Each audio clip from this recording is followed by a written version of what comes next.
Emergency का दौर आया, उस समय पत्रकारों पर बैन लगाया गया, रोक लगाई गई। वो लोकतंत्र की हत्या थी, वो काला अध्यादेश था, वो काला दिन था, ब्लैक डे था, जिस दिन पत्रकारों पर इस तरह की रोक लगाई जाती है।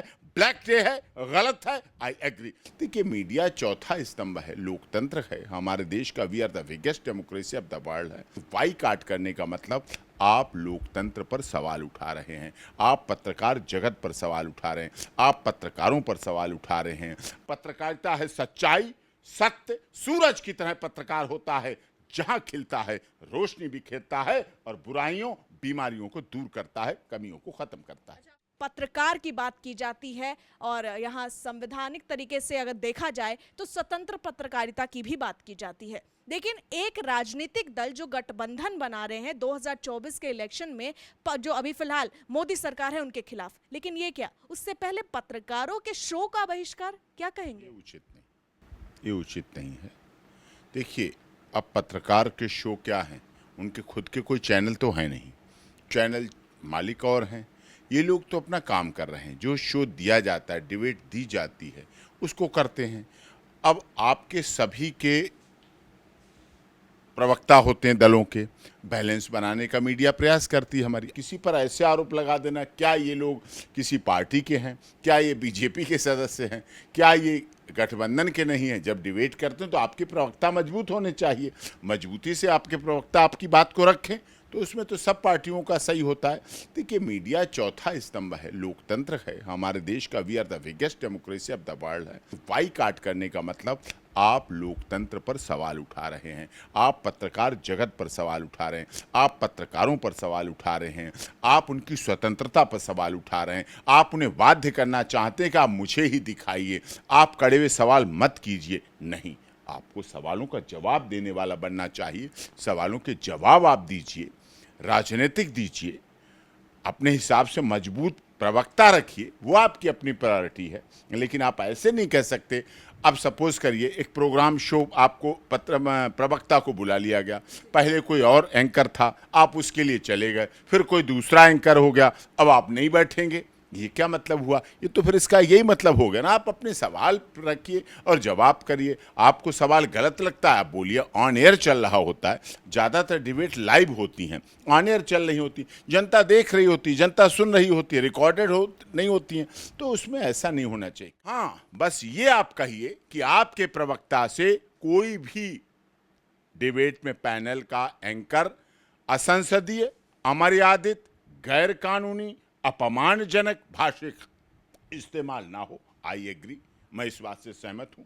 आप एक प्रस्ताव पास करते कि पक्षपातपूर्ण पत्रकारिता ना हो, हमें अच्छा लगता। आप कहते निडर, निर्भीक पत्रकारिता हो, आई एग्री, मैं कहता हूं, अप्रिशिएट करता हूं कि इस देश में निडर, निर्भीक, निष्पक्ष पत्रकारिता की जरूरत है, वो होना चाहिए।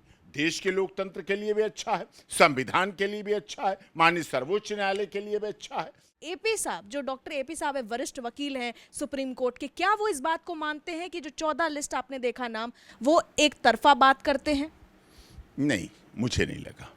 आपको नहीं? मुझे नहीं लगा। और इंडिया अलायंस लगातार इस बात को जोर देने की कोशिश कैसे कर रहे हैं, कैसे कर रहे हैं, नहीं, मुझे नहीं लगा। मुझे कभी कभी, कई बार, देखिए एक डिबेट है, उस समय का किधर बैलेंस जा रही है, किधर वेट ज़्यादा पड़ जाता है, कई बार ऐसा होता रहता है। कभी उसी केस में आपने देखा, निर्भया का केस मैंने लड़ा, कभी कैसे जनसमूह था, फिर लास्ट में क्या हुआ, लोग कहने लगे love is not like stagnant water.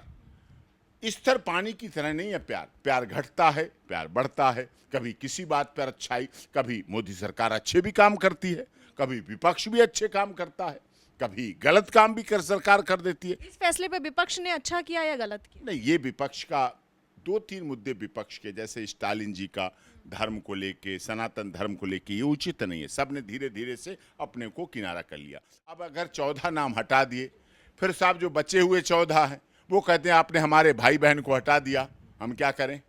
अब हम क्या करें? फिर क्या मतलब हुआ? फिर लोकतंत्र कैसे रहेगा जीवित? फिर क्या करेंगे आप? किस तरह से? नहीं, आपको जनसभाएं भी करनी है। देखिए, राहुल गांधी की देखिए राजनीति 2 अक्टूबर से शुरू करने जा रहे हैं, फिर से कर रहे हैं, यह राजनीतिक यात्रा है, राजनीतिक कार्य है, राजनीतिक प्रकार है, तो ये होना चाहिए। इसमें इस तरह से मैं इस बात से बिल्कुल डिफर करता हूं। आपको सामाजिक जीवन में शुचिता का जीवन तो अपनाना पड़ेगा, संवेदनशीलता का तो जीवन अपनाना पड़ेगा, लेकिन संवादहीनता नहीं चलेगी। ये संवादहीनता है। संवाद, जन संवाद, बातों के बीच समस्या है तो समाधान भी है। आपको जन संवाद के आधार पर चलना पड़ेगा, ये तो उचित है। लेकिन ऐसे एकदम कह देना, इस तरह की बात कर देना, मैं इस बात से डिफर करता हूं। हमारे सब वरिष्ठ पत्रकार हैं, बहुत बोलते, हाँ आलोचना भी करते। मैं बैठता हूं डिबेट में, आलोचना की झड़ी लगा देते हैं, लेकिन इसका ये मतलब नहीं वो व्यक्तिगत करते हैं। 1975 में, 1975 में मैं जन्म के बहुत छोटा रहा हूँगा, लेकिन इतिहास तो चलता रहता है, मैंने पढ़ा है, देखा है। इमरजेंसी का दौर आया, उस समय पत्रकारों पर बैन लगाया गया, रोक लगाई गई। वो लोकतंत्र की हत्या थी, वो काला अध्यादेश था, वो काला दिन था, ब्लैक डे था। जिस दिन पत्रकारों पर इस तरह की रोक लगाई जाती है, ब्लैक डे है, गलत है, आई एग्री। मनीष कश्यप पर इस तरह के रासुका से लगाई गई, I am the person who oppose the process of the state government of Tamil Nadu और बिहार। मैंने कहा गलत है। पत्रकार को पत्रकार ही रहने दो। आप दबाव में नहीं, आपकी तारीफ करे वो पत्रकारिता है, आपके महिमा मंडित करे, आपकी 1000 लोगों की रैली को 1 लाख बना के दिखाए, साहब ये पत्रकारिता नहीं है। पत्रकारिता है सच्चाई, सत्य, सूरज की तरह पत्रकार होता है, जहां खिलता है रोशनी बिखेरता है और बुराइयों, बीमारियों को दूर करता है, कमियों को खत्म करता है। 2024 के लोकसभा इलेक्शन से पहले पत्रकारों पर बहिष्कार की बात करना, ये कब तक, ये क्या संदेश दे रही है देश को? नहीं, ये बिल्कुल गलत संदेश है, ये मैसेज गलत जा रहा है। आप मीटिंग में जाएंगे, कार्यालय में जाएंगे, इसका मतलब आपको देश की पत्रकार जगत पर भरोसा नहीं, इसका मतलब आपको देश की मीडिया पर भरोसा नहीं, इसका मतलब आपको देश के चौथे स्तंभ पर भरोसा नहीं। और चौथा स्तंभ आप डगमगा जाएंगे तो इसका मतलब आपको भारत के संविधान पर भरोसा नहीं, भारत की सर्वोच्च न्यायालय पर भरोसा नहीं। देखिए, मैं एक आज बहुत बड़ा उदाहरण दे रहा हूं आपके चैनल पर, आपका वरिष्ठ पत्रकार हैं। जब देश की honourable supreme court of India को लगा कहीं ना कहीं हम बाधित हो रहे हैं, वो भी अपने 3 जस्टिस के साथ पत्रकार सम्मेलन करने आए, प्रेस के सामने आए, मीडिया के सामने आए, उन्होंने अपने दर्द को कहा, दर्द को बताया।